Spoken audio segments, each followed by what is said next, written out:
Basically, yes, it's the economic forum where we are trying to invite the American business community to come and invest in Equatorial Guinea, because we think that there is an important opportunity for American business to invest in our country, and because Equatorial Guinea, it is what it is today thanks to the American investment.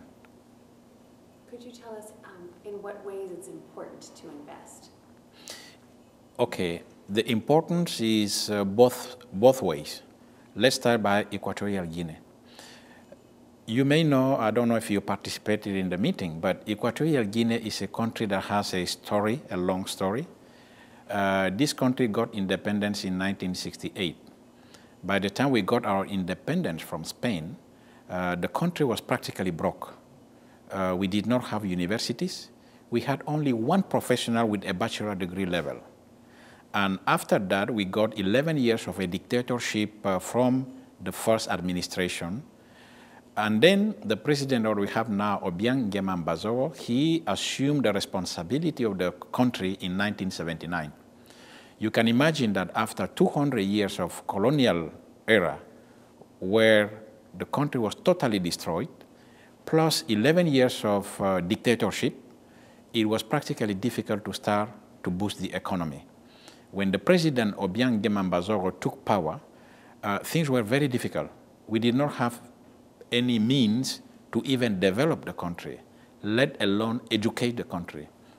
And the president tried with many other countries like Spain, France, in trying to discover oil, because he was convinced that Equatorial Guinea had oil, Gabon next door had oil, Cameroon has oil, Nigeria has oil. So for him, logically, Equatorial Guinea was supposed to have oil also. But for a long time, the countries I mentioned, they told our president he did not have oil. So he came to the United States and he asked for assistance. And it was a businessman from the USA, Mr. Walter, who accepted to invest in Equatorial Guinea. And in about 6 months, he discovered oil in Equatorial Guinea. And since then, we have had many other American companies exploiting oil. And it is thanks to that we started developing our country in the beginning the 1990s. And today, Equatorial Guinea has the highest per capita income in the region, has the best infrastructure. We have sound economy, political economy. We're making reform in terms of democracy and all these aspects, all of this thanks to the American companies. And I can say that in recognition of this, we have also taken many steps towards the American citizen. The US said citizen, if you have a passport from the United States, you can get in Equatorial Guinea without visa, which is something of recognition.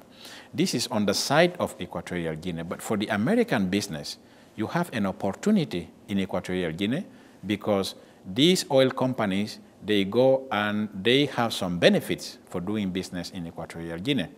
And Equatorial Guinea, the stability, the political stability we find, the openness towards the USA, the interest we have to work with the United States makes it a good platform for American companies to invest, to use it as a gateway to other African countries. So we think that is a mutual benefit we got from this relationship, and I think the companies, US companies, also benefit from the exchange with Equatorial Guinea, and we came now to this forum to try to ask for more investment other than oil. Yes. And you touched on the oil sector. Could you touch perhaps on maybe one or two other sectors that you think are two exciting sectors that are progressing in Equatorial Guinea? One of the other sectors is tourism. Equatorial Guinea, the stability that we have, the beaches that we have, the forests that we have, and the infrastructure that we have now permits a development of the touristic industry. The other area could be agriculture.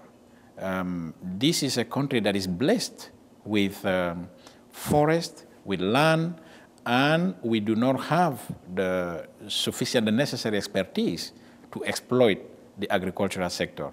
The USA is known for having one of the most industrialized agricultural sector in the world, and I think we can benefit from that. It is a small country, Equatorial Guinea, and if we learn from the United States, if we work with the United States, we can easily industrialize our economy in this sector. And there are many other, education, for example, health.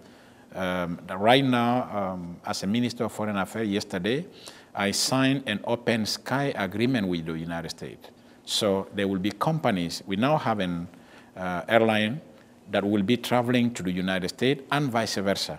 This is another area where we can work together, and there are so many of these that we believe that with the security, for example, to work on the security for the African region, I think we can be used as a platform. We can be used as the country that will help the United States to help obtain security in Africa. You know, we live in a globalized world today. If you have security problem in Africa, sooner or later, it may wind up being a security problem in the United States. So any security problem you have in Africa, it's better to deal with it in Africa. And we believe that Equatorial Guinea can offer the United States the ground, the platform to try to protect security interests, not only of the African continent, but also of the United States, as I said before. Wonderful. Mr. Minister, if I am a person who owns a corporation, if you could just maybe in closing tell me exactly what you would tell me if I were considering investing in Equatorial Guinea.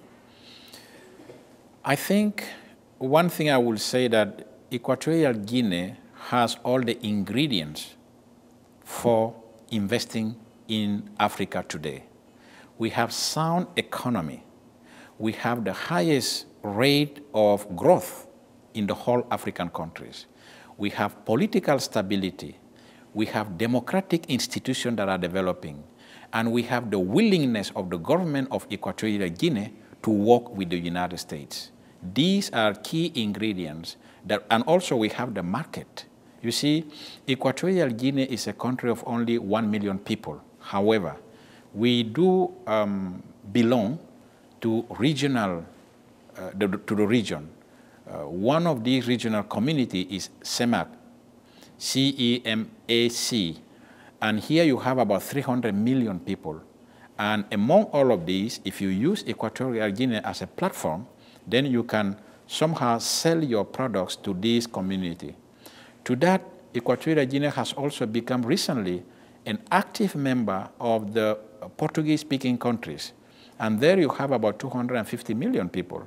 You add that up, you have more than 500 million people, which can become a very important market. And finally, whatever we say, we know that Africa is the future.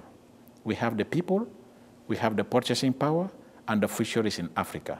So instead of wasting time, I will say the time is now to go and position yourself in Africa.